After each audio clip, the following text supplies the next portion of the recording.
Assalamualaikum warahmatullahi wabarakatuh. Halo semuanya, selamat pagi. Selamat datang di mata kuliah Fisika Listrik Magnet. Kami dari kelompok 9, kelas X4B akan membahas materi tentang rangkaian arus bolak-balik. Nah, kali ini yang akan dibahas yaitu tentang rangkaian RLC, seri, dan paralel. Sebelum masuk ke materi, izinkan kami untuk memperkenalkan diri kami terlebih dahulu. Saya sendiri yaitu Fitria Nurlaili, dan yang kedua yaitu Anggita Fitri Aulia, yang ketiga Lia Agustin, dan yang keempat yaitu Sabrina Oktaviani Sugiyati. Rangkaian arus bolak-balik. Nilai efektif dan maksimum arus listrik bolak-balik adalah arus listrik yang memiliki nilai sesaatnya berubah-ubah dari nilai negatif hingga positif. Nilai negatif inilah yang menunjukkan arah yang terbalik. Nilai yang sesuai dengan keadaan ini yang paling banyak digunakan adalah fungsi sinus.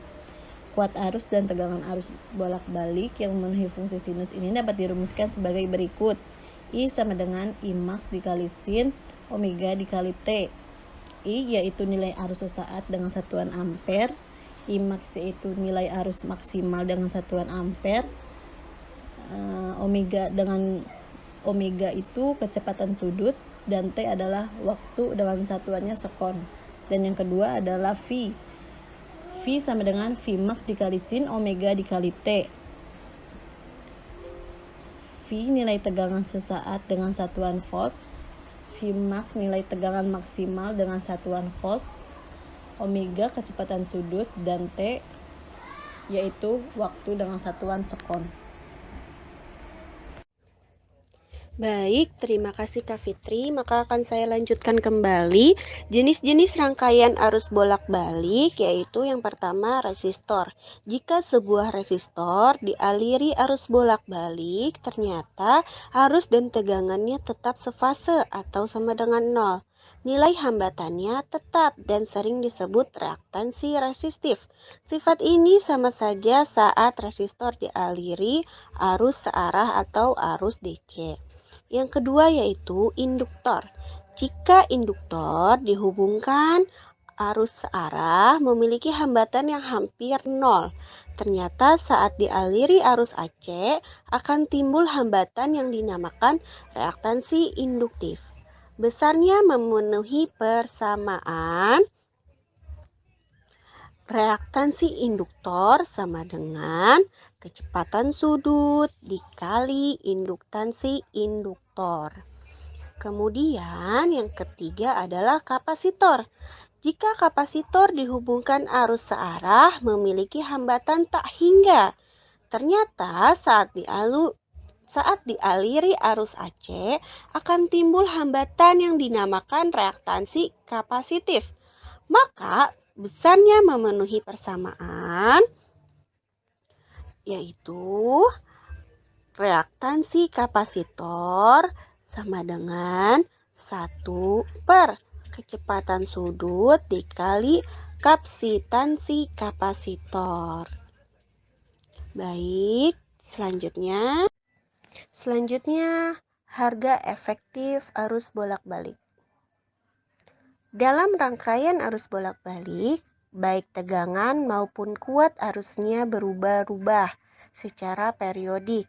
Oleh sebab itu, untuk penggunaan yang praktis diperlukan besaran listrik bolak-balik yang tetap, yaitu harga efektif. Harga efektif arus bolak-balik ialah harga arus bolak-balik yang dapat menghasilkan panas yang sama dalam penghantar yang sama dan dalam waktu yang seperti arus searah.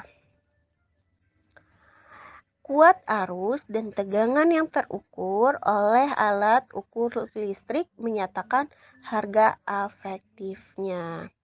Kemudian, sumber arus bolak-balik. Tegangan bolak-balik sinusoidal tersedia dari bermacam-macam sumber. Sumber arus bolak-balik pada umumnya dihasilkan oleh pembangkit tenaga listrik seperti pembangkit listrik tenaga air, pembangkit listrik tenaga uap, pembangkit listrik tenaga gas, pembangkit listrik tenaga angin, dan pembangkit listrik tenaga surya atau panas matahari. Ada pula pembangkit listrik yang sifatnya mudah dibawa atau biasa disebut portable. Oke, selanjutnya akan dilanjutkan oleh Kak Lia. Silahkan. Selanjutnya ada sumber arus bolak-balik. Tegangan bolak-balik sinusoidal tersedia dari bermacam-macam sumber. Sumber arus bolak-balik pada umumnya dihasilkan oleh pembangkit tenaga listrik seperti pembangkit listrik tenaga air, pembangkit listrik tenaga uap, pembangkit listrik tenaga gas, pembangkit listrik tenaga angin, dan pembangkit listrik tenaga surya atau panas matahari. Ada pula pembangkit listrik yang sifatnya mudah dibawa atau portable. Baik, terima kasih Kak Anggi. Selanjutnya ada keuntungan arus bolak-balik. Keunggulan utama dari arus bolak-balik adalah dalam hal transmisi listrik.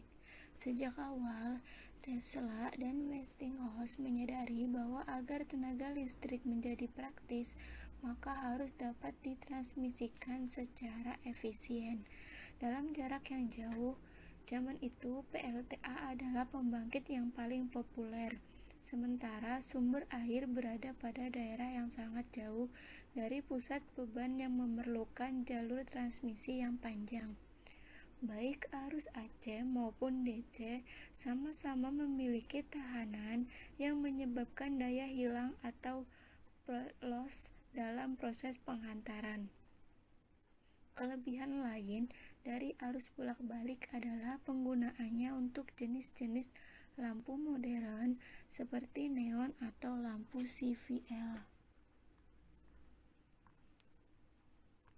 Selanjutnya, rangkaian RLC pada arus bolak-balik terdiri dari resistor, induktor, dan kapasitor yang dihubungkan dengan sumber tegangan AC dan disusun secara seri. Hambatan yang dihasilkan oleh resistor disebut resistansi. Hambatan yang dihasilkan oleh induktor disebut reaktansi induktif, dan hambatan yang dihasilkan oleh kapasitor disebut reaktansi kapasitif. Ketiga besar hambatan tersebut ketika digabungkan dalam disebut impedensi atau hambatan total. Selanjutnya, pada rangkaian RLC terdapat rangkaian resistor murni atau resistif. Yang dirangkai cuma resistor yang dihubungkan pada sumber tegangan AC, maka berlaku hukum Ohm, VR sama dengan I kali R. Yang kedua, ada rangkaian induktor murni atau induktif. Jadi yang dirangkai induktor saja atau solenoida yang dihubungkan ke sumber tegangan AC, maka berlaku suatu hambatan yang disebut reaktansi induktor atau QL dengan rumus QL sama dengan omega dikali L, dan berlaku hukum Ohm yaitu VL sama dengan 1 dikali QL.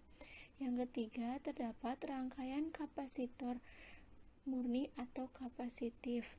Jadi yang dirangkai hanya kapasitor dan dihubungkan ke sumber tegangan AC, maka berlaku hambatan yang disebut reaktansi kapasitor atau XC dengan rumus 1 per omega dikali C, dengan hukum Ohm sama dengan VC sama dengan 1 dikali SC, dengan keterangan V sebagai tegangan, I sebagai kuat arus listrik, R, XL, XC sebagai hambatan, omega sebagai kecepatan sudut, L sebagai induktansi induktor, C sebagai kapasitansi kapasitor.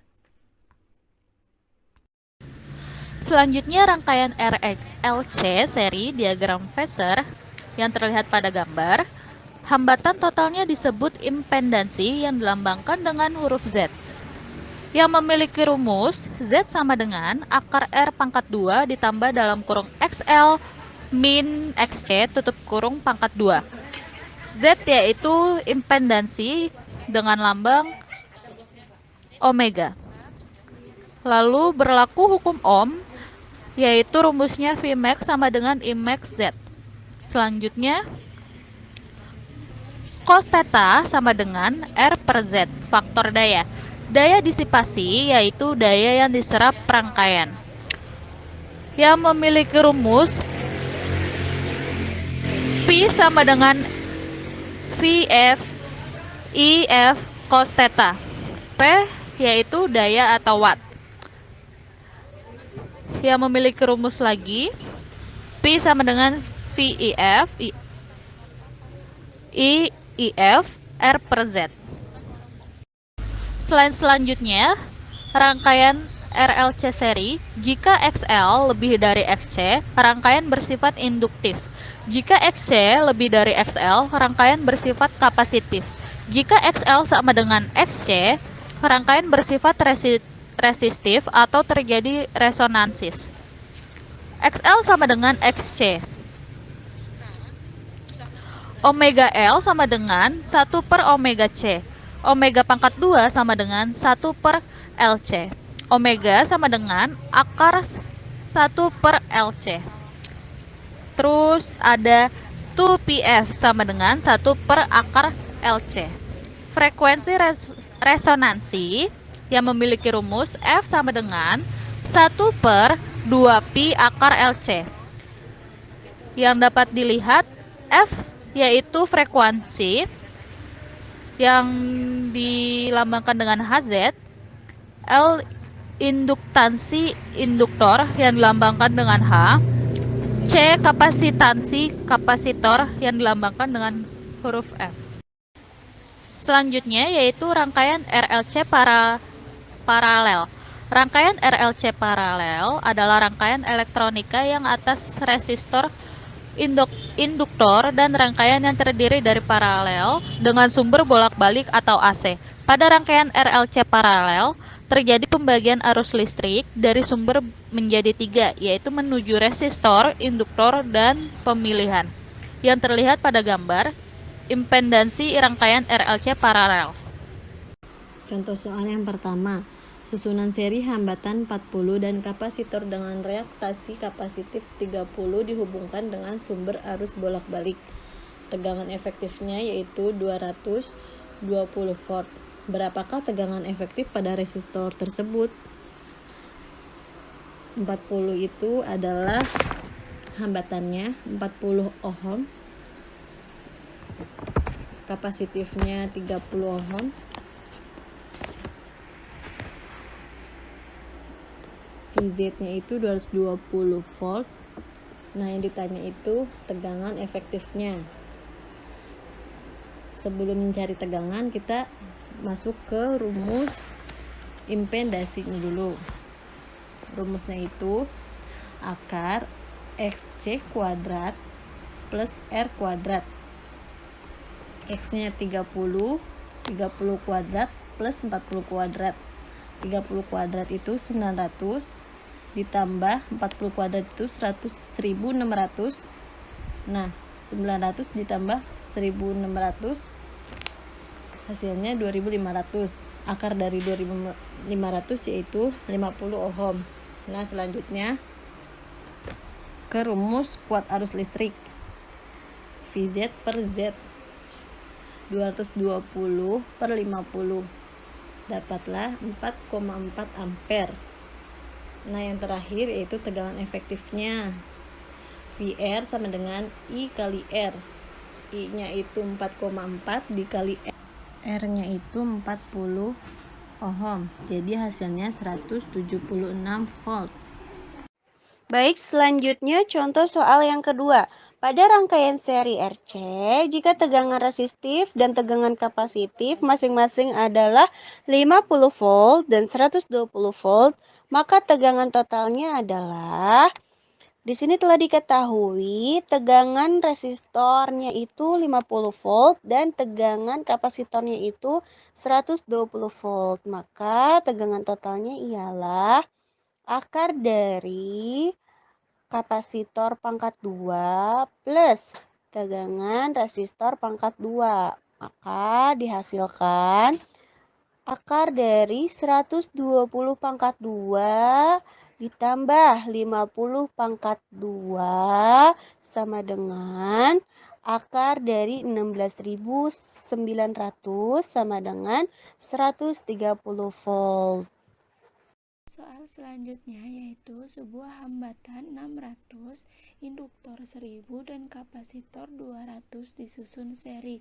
Jika susunan ini dihubungkan dengan sumber tegangan AC 100 volt, maka daya rangkaiannya adalah berapa watt?